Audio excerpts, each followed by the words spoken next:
Trent Dilfer watches the game and the film and the tape and breaks down Justin Fields so you don't have to, even though we spend 20 hours a week doing it. Trent, how the hell you doing, man? I'm doing good, guys. I'm doing really good. I got to say, we've been calling today a moral victory Monday. We're feeling really good about Justin Fields and how the Bears performed even in a loss. Should we be? Yeah, absolutely. I'm not big on moral victories, but I think if in context of Justin's development, efficiency offensively, I mean, they only had 47 plays, averaged 5.8 yards per play, really efficient day. And Justin was him and Mooney are the two best players on the field offensively for him. So really a lot of bright spots offensively, especially Justin, we can talk about. Defensively, it was awful. I mean, it was 15 of 18 on third down they gave up. Gave up 70, were on the field for 74 plays. And this is still a team game. And I know we're talking about Justin, his development. And that's ultimately the hope you guys have of winning the Super Bowl is him developing, but the entire team has to develop at the same time. Yeah, that's the thing. Like, we know the team is bad. They have a ton of dead cap space. They don't have a lot of talent. But what I was saying is, like, I actually feel better about the Bears' big picture today than I did after either of their two wins. Because from the crazy Darnell Mooney catch on, Justin Fields looked like he had a very high ceiling again, Trent, and that's what matters in the long run. It really does. And I will say this, too, just globally on the Bears. They play hard. They don't have infighting. They care for each other. There's good energy on the field. They look organized offensively, defensively, special teams. Those are bright spots. Those are subtle little things that many times we take for granted, but that means that's good coaching and that's good culture. And now you, with all this cap space, you add, human capital in the football space, as we like to say, not just players, but just capital. And Justin continues to develop, and Mooney's becoming a player. Both running backs are good players. The tight ends are a really good player. There's some hope there. You know, to build off of that, before we get to Justin specifically, you obviously as a guy who played for Tony Dungy when he was trying to establish a culture the way that Eberflus is now, the aggressiveness from Eberflus yesterday going for two and then the onside kick, and we find out after the game, he went and talked to the defense before the onside kick, let them know he was doing it, told them, look, I'm doing this, and if it doesn't work for whatever reason, you guys got to pick us up. And then they did. So it seems like he's pushing some correct buttons. That probably doesn't happen all the time, that a coach talks to the defense like that. No, and a lot of Bears fans listening remember those Tampa days and when we went from the outhouse to the penthouse. You guys are better than we were in 96 when Tony took over. That was a bad roster, and I was part of it. I mean, I came off, I've said this publicly, 95, I think I was the worst player in all of football in the entire league, 1 through 53. 96, I wasn't much better, and they stuck. And the second half of 96 is when I turned it around. And we turned it around pretty quick. 97, we win a playoff game and have 9 guys go to the Pro Bowl. So, and the Bears right now, Justin specifically, way better than we were in 96. Now, you got to draft Sapp. You got to draft Brooks. You got to develop a Lynch. You know what I mean? You gotta put these pieces together like Tony did. But everything I've heard about Eberflus, I do not know him personally, but we have a lot of connective tissue. I've heard nothing but incredible things. And I really like how organized structure, whatever, the foundation that's being built, to my eye, looks very similar to what Tony did in Tampa. And that seems healthy for a quarterback. Was that healthy for you to develop, even though Tony was a defensive guy? It was, and I think I really like what the Bears are trying to do offensively, considering their limitations. I said it last week, and I think you guys rolled your eyes, but there is some creativity here. And there's a stubbornness to them, which I appreciate, too. They know they can't do a whole lot. And it's funny because all the Bears fans are probably watching Kevin O'Connell with the Vikings and all the cool things they're doing and going, why can't we do that? Well, because you can't block like they can block, right? And you don't have Jefferson, and you don't have Dalvin Cook, and there's things they've developed that you don't have right now. I think the Bears will get there. And I think this coordinator has the creativity, the artistry, for lack of a better term, to get there just based on some little nuanced things he's doing. That is a lot of guys are doing algebra in the NFL. He's doing calculus, considering he's got a short deck. Oh, that's good stuff. Yeah, there's a moment yesterday. I'm like, all right, they're doing a throwback play from Justin Jefferson, and he throws it to Dalvin Cook. That's the second best playmaker on that team with 4 linemen in front of him on the right side. Yeah, we don't have either of those. Correct. Yeah. So was thinking about a few things of our conversations, Trent, while I'm watching that game yesterday. The one touchdown, quote unquote, pass to Velus Jones was a layup. You had said, I think in week 2, like, where are the layups? Yep. Why don't they get Justin Fields anyway? And then in the third and fourth game, he got criticized a lot for kind of passing up some layups, right? Like in the Giants game, he had Kmet in the flat, ended up taking the sack. It ended up being 2nd and 12. Then they ran, kicked the short field goal. Getsy came out and said he's got to take the short one that's there. It felt like he's gotten better, and they've done a better job at scheming up singles and layups for him. Would you agree? Absolutely. Great question. And we call them mitigated risk explosives. And that is so that's such a MREs. crazy term. But yeah, so we talk a lot about them, kind of this offensive inner circle. And what you're trying to do is you can accomplish a few things with them. Number one, you protect your offensive line. Okay. Number 2, you get your quarterback a layup, which we're talking about. And number 3, you formation, motion, shift, whatever you need to do to get your playmaker the ball. They start the game with one. I mean, the first play after they have the substitution flaw, they throw a cool little tunnel screen to the back where they kick out with the receivers and release the center left guard into the flat, and they get, I think, 20 out of it. Mm-hmm. The fly play, we call it fly, is really well formation and really well thought out of it. Everybody tries to run fly. I think we talked about this a couple weeks ago. Everybody tries to run fly. Only a handful of people know how to really run it. They obviously know how to run it. I think I said that a couple weeks ago. So it's in their repertoire. It's in their foundation offensively, and they know how to smoke and mirror it to get it at critical times, and they got the touchdown out of it. Those are really important things in modern day football. What you'll hear the TV analysts say when Andy Reid does is, oh my gosh, he's so creative. He just draws better plays than everybody else. Part of that's true, but every coordinator in football right now is challenged to find these risk-adverse explosive opportunities because you protect so many people doing them, and it puts so much stress on the defense to have to prepare for them week in and week out that it helps your basic stuff become better too. And then the next thing, because that makes that confirms at least what I was seeing with my eyes. So that's really good as we're talking to Trent Dilfer. There's another one too. There's a drive starter. I think it's in the 4th quarter where he sidearms it. That one was actually played really well by the Vikings. They bring the edge player and they know he's free, but he jumps up there and Justin actually has to sidearm it around him. Yep. That's another little layup in the flat where it's designed. It's basically a line of scrimmage screen.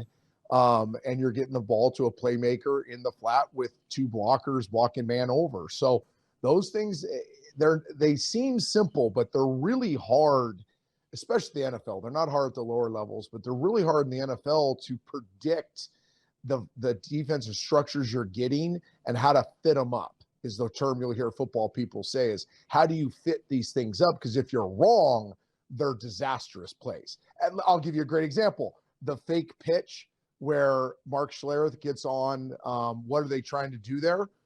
It's actually what's called an arc play where you're bluffing the defensive end. You're releasing 2 people into the flat.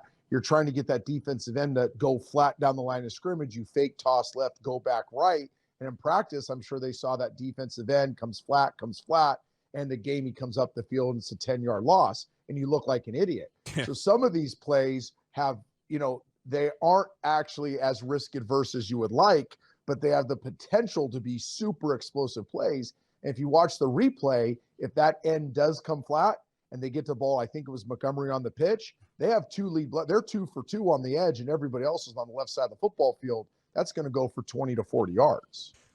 The other thing that just to the naked eye, it really did seem like there was Justin Fields before the crazy Darnell Mooney catch, and then there was Justin Fields after the crazy Darnell Mooney catch, including the entirety of the second half where he basically pitched a perfect game. We've spent so much time talking about how he doesn't have enough of a supporting cast. There were drops yesterday. There were, big plays taken off the board because of penalties, all of this stuff.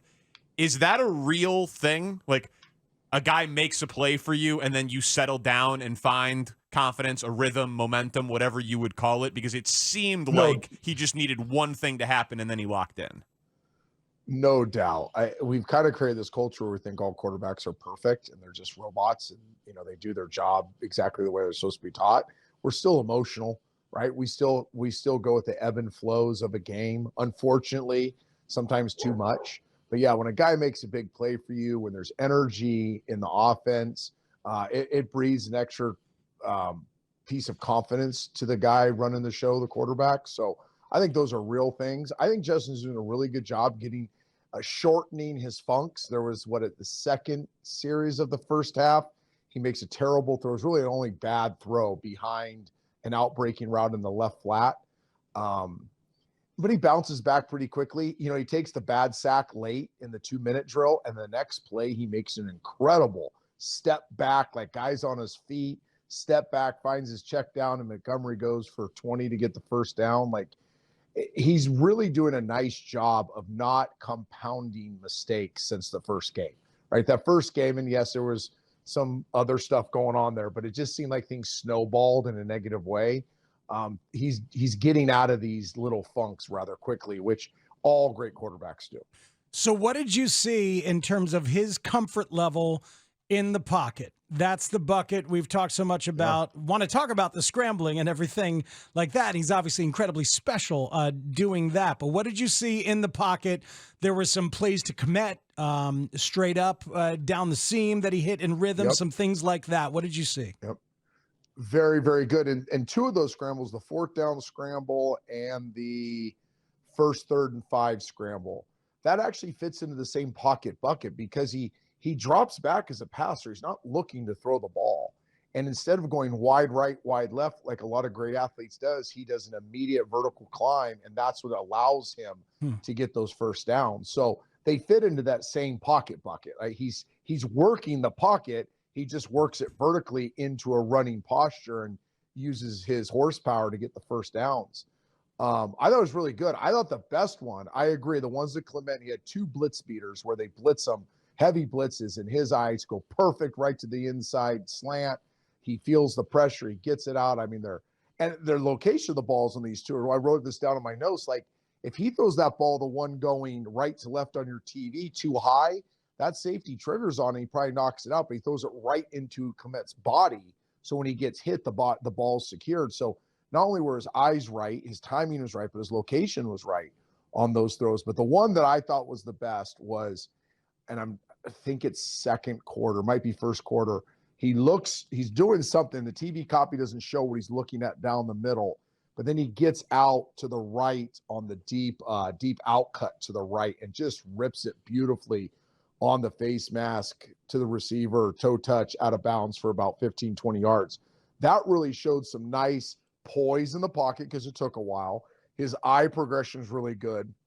And then I'm a technique dork, so I'm looking, does his body stay loaded? Is he in a passing posture? Are his feet right? Is the ball carriage right? And it all was super clean, which allowed him to be twitchy going back all the way middle of the field to the right on the deep out. I was actually watching it today, the replay the second time with my offensive coordinator, and he even went, wow, that was impressive.